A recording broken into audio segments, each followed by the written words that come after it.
ሻሎም ሻሎም ሻሎም ቤተሰብ እግዚአብሔር አምላኽ ሰላም ጸጋ ናይ ክርስቶስ ምስ ኩልኹም እዩ ንዓኹም ሰላሕ ዲኒ ሎሚ ድማ ሓደ ቃል ክንካፈሊና ሎሚ ንካፈሎ ቃል መን እዩ ናይ አምላኽ ሰብ ዝብል እዩ መን እዩ ናይ አምላኽ ሰብ መን ያ ናይ አምላኽ ሰብ መጽሐፍ ቅዱስ ናይ አምላኽ ሰብ ኢሉ ኣብ መጽሐፍ ቅዱስ ዘቐምጦም ኣዝየን ቁጸራ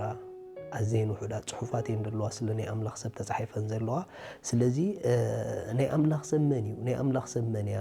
ኩሎም ሰበኽቲ ድዮም ናይ አምላኽ ሰብ ዝበሃሉ ወላስ ናይ አምላኽ ሰብን ሰበኽን ፍልልይ ኣለዎ እዩ ኩልና ናይ እግዚአብሔር ህዝቢ ብምዃንና ዳግም ብምውላድና ናይ እግዚአብሔር ህዝቢ ኢና ብዛዕባ እዚ ኮንኩ እንድዛረብ ዘለኹ ነገር ግን ናይ አምላኽ ሰብ ተባሂሉ ብሂወት ድጽዋዕስ መን እዩ ናይ አምላኽ ሰብ ተባሂላ ብጉዕዞ ኣበካይዳ ትጽዋዕስ መን እያ ቃሉ ብዙሓ ትዛረብ ሰብ ድያ ይሲ ደገ እንዳወጽት ወንጌል ትሰብኽ ድያ ወይ ደገ እንዳወጽ ወንጌል ትሰብኽ እሱ ዲት ናይ አምላኽ ሰብ መለክዒ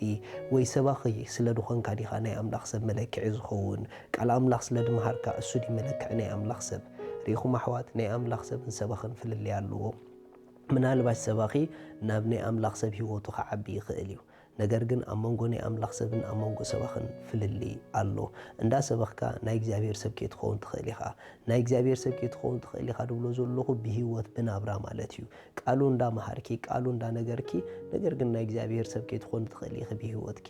ስለዚ ናይ አምላኽ ሰብ ኢሉ መጽሐፍ ቅዱስ ዘቐምጦ ንርአዮ ቀዳማይ መልእኽቲ ጢሞቴዎስ ምዕራፍ 6 ካብ 10 ኸነንብቦ ኢና እቲ ፍቕሪ ገንዘብሲ ሱር ኩሉ ኽፍኣት እዩ እሞ ገሊኦም ንዕኡ እናተማጣጠሩ ካብ እምነት ዘንበሉ ናብ ርእሶም እውን ብዙሕ ስቃይ ኣምጽኡ ኣታ ናይ ኣምላኽ ሰብ ንስኻ ግና ካብ ዝህደም እሞ ደድሕሪ ጽድቂ ኣምልኾ እምነት ፍቕሪ ትዕግስቲ ህድኣት ሰዓብ ጽቡቕ ገድሊ እምነት ተጋደል ነታ እተጸዋዕካላ ኣብ ቅድሚ ብዙሓት ምስክር እውን ጽቡቕ ምእማን እተኣመንካላ ሂወት ዘለዓለም ሓዛ ሪኢኹም ኣሕዋት ኣታ ናይ ኣምላኽ ሰብ ንስኻ ግን ካብ ዝህደም ኢልዎ ለካ ናይ ኣምላኽ ሰብ ዝሃድሞን ዝጠብቆን ነገር ኣለዎ እዩ ካብቲ ሓደ ነዚ ናይ ኣምላኽ ሰብ ካብ ዝህደም ዝብሎ ዘሎ ካብ ፍቕሪ ገንዘብ ካብ ስስዕ ገንዘብ ካብ ዝህደም ኢልዎ ካብኡ ሃዲቡ ግን ናበይ ጥበቕ ኢልዎ ረእዩ ኣታ ናይ ኣምላኽ ሰብ ንስኻ ግን ካብ ዝህደም እሞ ደድሕሪ ጽድቅን ኣምልኾን እምነት ፍቕሪ ትዕግስቲ ህድኣት ሰዓብ ናይ እግዚአብሔር ሰብ ዝበሃል ንትዕግስቲ ንኣምልኾ ንፍቕሪ ዝሰብኽ ዘይኮነስ ዝነብር እዩ ሪኹም ናይ ኣምላኽ ሰብ ንቓል ኣምላኽ ተዛራቢኡ ዘይኮነ ንቓል ኣምላኽ ነባሪ እዩ ሰባኺ ምናልባሽ ንቓል ኣምላኽ ሰባኺ ኮይኑ ዘይነባሪ ክኸውን ይኽእል እዩ ናይ ኣምላኽ ሰብ ግን ነቲ ዝብሎ ዝነብሮ ማለት እዩ ናይ እግዚአብሔር ሰብ ደድሕሪ ፍቕሪ ኣምልኾ ህድኣት ጽድቂ ድስዕብ ሰብ እዩ ሪኹም ኣምልኾ እንዳመሃርኩም ብኣምልኾ ትነብሩ እንተኾንኩም ጽድቂ እንዳመሃርኩም ብጽድቂ ትነብሩ እንተኾንኩም ይሲ ትሕትና እንዳመሃርና ብትሕትና ንነብር እንድሕር ኮይና ንንምህሮ ድተመሃርናዮ ሰባት እንተደኣ ኮይና ብንምህሮ ንርእስና ደሰልጠና ሰባት እንተደኣ ኮይና ናይ እግዚአብሔር ሰባት ኢና ምኽንያቱ ናይ እግዚአብሔር ሰባት ደድሕሪ እዚ ነገር እዚ ሂወቶም ትስዕብ እያ ናይ እግዚአብሔር ሰባት ብሂወት ንክርስቶስ ከርኢ ዝኽእል ካራክተር ዝለበሱ እዮም ስለዚ ኩሎም ሰበኽቲ ነዚ ነገር ዝገብርዎ ማለት ኣይኮነን ምኽንያቱ ንቓሉ እንዳሰበኽኪ ንትሰብኪዮ ደይትስበኺ ክትኮኒ ይከኣል እዩ ንቓሉ እንዳሰበኽካ ንትሰብኮ ደይትነብሮ ክትከውን ይከኣል እዩ ተሓት እንዳበልካ ብትዕቢት ትመላለስ ሰብ ክትከውን ትኽእል ኢኻ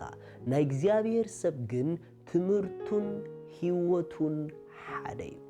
ናይ እግዚአብሔር ሰበይቲ ትምህርታን ሂወታን ሓደ እዩ ናይ እግዚአብሔር ሰባት ዝብልዎን ዝነብርዎን ሓደ እዩ ስለዚ ናይ እግዚአብሔር ሰብ ብናይ እግዚአብሔር ቃል ድተቃነየን ድሰልጠነን ሂወት ናብራ ዘለዎ ሰብ ማለት እዩ ሪኹም ናይ እግዚአብሔር ሰባት ፍልይ ድበለ ካይድ ኣለዎም ናይ ኣምላኽ ሰባት ምስ እግዚአብሔር ምኻድ ድተላመዱ እዮም ኣምላኽ ኣባኺ ክኸውንን ምስ ኣምላኽ ምኻድ ተላሚድክ ዲኽን ካልእ ሕቶ እዩ ምስ ኣምላኽ ትመላለስ ዲኺ ካልእ ሕቶ እዩ ሄኖክ ምስ ኣምላኽ ተመላሊሲ እሞ ኣይተረኸበን ኢሎ መጽሐፍ ቅዱስ ናይ ኣምላኽ ሰባት ኣብ ሂወቶም ምስ ኣምላኽ ምጓዓዝ ምስ ኣምላኽ ምኻድ ዝተላመዱ እዮም ሃሌሉያ መጽሐፍ ቅዱስ ከም ዝብል ኣብ ካልኣይ ጢሞቴዎስ ምዕራፍ 3 ካብ 16 ክሳብ 17 እቲ ናይ ኣምላኽ ሰብ ንሰናይ ግብሪ ዘበለ ፈጺሙ ተዳልዩ ፍጹም ምእንቲ ክኸውንሲ መንፈስ ኣምላኽ ዝነፈሶ ዘበለ ጽሑፍ ንትምህርቲ ንተግሳጽ ንምቕናዕ ንጽድቂ ዝኸውን ምእዳብ ይጠቅም እዩ ርኢኹም እቲ ናይ ኣምላኽ ሰብ ንሰናይ ግብሪ ፈጺሙ ብፐርፌክሽን መታን ክዳሎ ብናይ እግዚኣብሔር ፍጹም ቃል ንርእሱ ዘሰልጠነ እዩ ማለት እዩ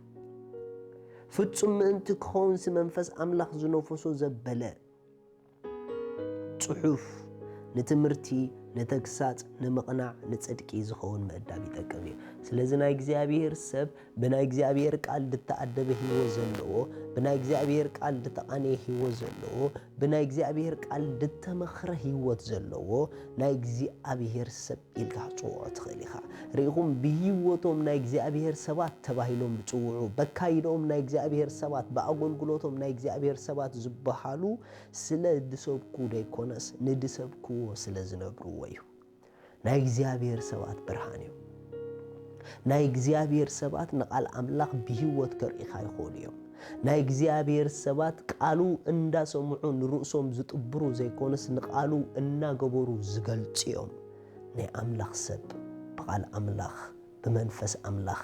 ድሰልጠነ ህይወት ዘለዎ ሰብ እዩ ክሳዕ ክንደይ ህይወትና በመንፈሱ ሰልጢኑሎ ክሳዕ ክንደይ ህይወትና በቃሉ ተቃኒሎ ክሳዕ ክንደይ ጽቡቕ ናይ እምነት ገድሊ ንጋደል ኣብዚ ዘሎ ናይ እግዚአብሔር ሰብ እቲ ናይ አምላኽ ሰብ ጽቡቕ ናይ እምነት ገድሊ ተጋደል ኢልዎ ምኽንያቱ ናይ እግዚአብሔር ሰባት ጽቡቕ ናይ እምነት ገድሊ ይጋደሉ እዮም ስለዚ ናይ አምላኽ ሰብ ንፍጹም አካይዳ ብፍጹም ቃል ህይወቱ ምቅናይ ጀመረ እዩ እግዚአብሔር ይባርክኩም ቴንክ ስለዚ ሎሚ ንጎይታና ኢየሱስ ክርስቶስ ኣብ ህይወትኩም ወሲንኩም ክትቀበልዎ እትደልዩ እታ ኣብኡ ዘላ ናይ ዘለዓለም ህይወት ክትቀበልዋ እትደልዩ እዛ ጸሎት እዚኣ ጸልዩ እግዚአብሔር አቦ ስለ ወድኻ ኢየሱስ ክርስቶስ የመስግነካ ኣለኹ ያአምን ኣለኹ ኢየሱስ ክርስቶስ ስለ ኃጢአተይ ከም ዝተሰቕለ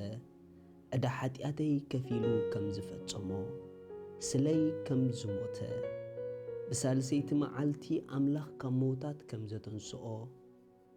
ኣብ የማን አምላኽ ከም ዝተቐመጠ ይኣምን ኣለኹ